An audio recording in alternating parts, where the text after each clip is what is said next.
En nuestro segmento de entrevista de Última Hora Ecuador tengo la oportunidad de dialogar con el doctor Jorge Carrillo, quien es secretario nacional de Gestión de Riesgos, para conocer cuál es la situación real de nuestro país en torno a las lluvias registradas en las últimas semanas. Comenzamos con el estadística o el balance que se vaya a dar o que se encuentra actualmente de las lluvias registradas en el país. ¿Cómo se encuentra Ecuador?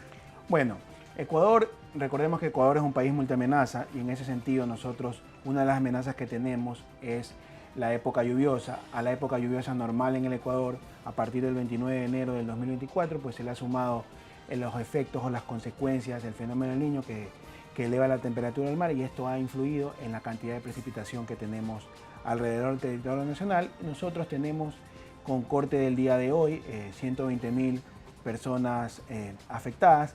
De esas 120.000 personas afectadas tenemos más o menos el 10%, es 1.200 personas damnificadas.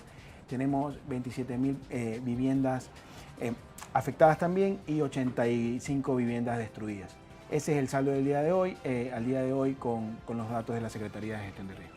Bueno, tenemos dos zonas que han sido llamadas de preocupación, como lo es Playas y Chone, pero ¿qué realmente se encuentra ahora al momento?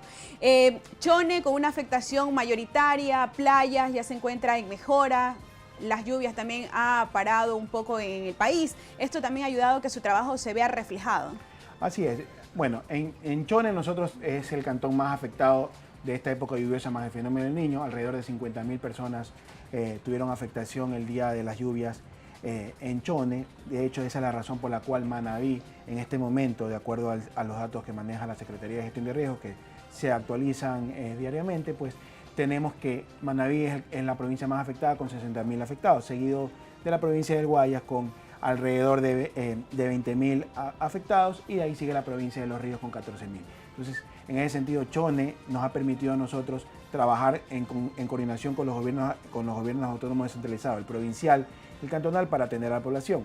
Hemos entregado alrededor del territorio nacional alrededor de 21.000 ítems de asistencia humanitaria. Cada ítem de asistencia humanitaria atiende a cuatro personas por familia, y en ese sentido es una de las acciones que estamos haciendo. Otra acción importante que hacemos como Secretaría es coordinar el tema de los alojamientos temporales. En Playas tenemos 2 alojamientos temporales que, en coordinación con el GAT Provincial del Guayas y el GAT Cantonal de Playas, se han equipado para que la población pueda seguir viviendo de manera digna después de enfrentar estos fenómenos naturales.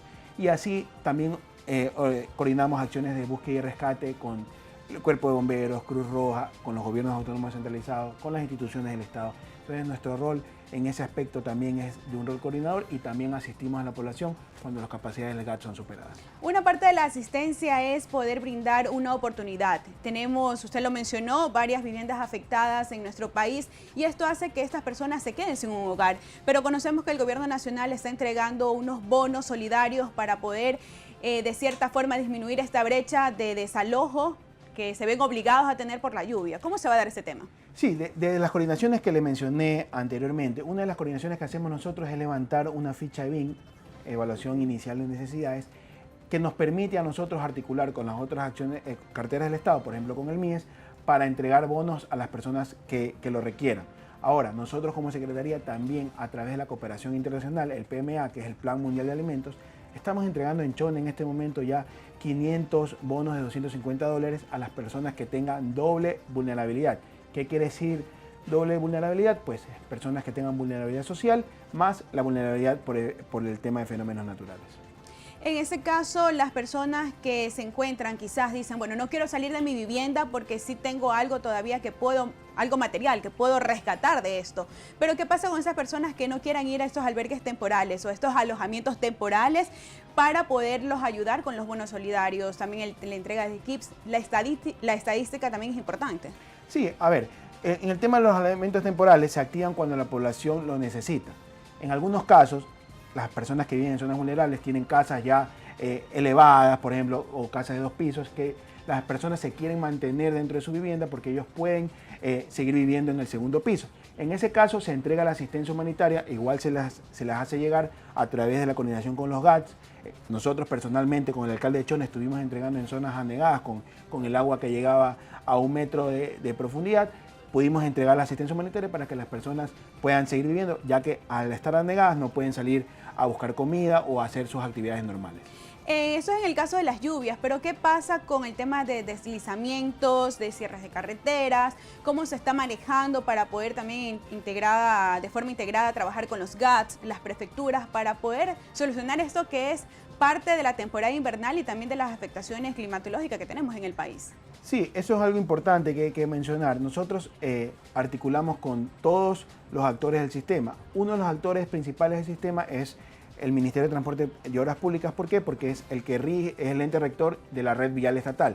Pero también se coordina con los gobiernos provinciales, con los gobiernos cantonales, para intervenir en los puntos críticos donde hay deslizamientos. Los deslizamientos es un producto de la época lluviosa, más el Niño, así como las inundaciones. Entonces también tenemos afectaciones. Estas afectaciones se dan mayormente en la sierra, porque es producto de la topografía del terreno. Así es. Otro tema que también es importante destacar es la activación del volcán La Cumbre en la isla Fernandina, en nuestro sector de Galápagos. ¿Cómo se está manejando esta situación? Alertó a muchos, incluso a los turistas, pero ¿qué realmente sucede con la activación o con la amenaza de este volcán?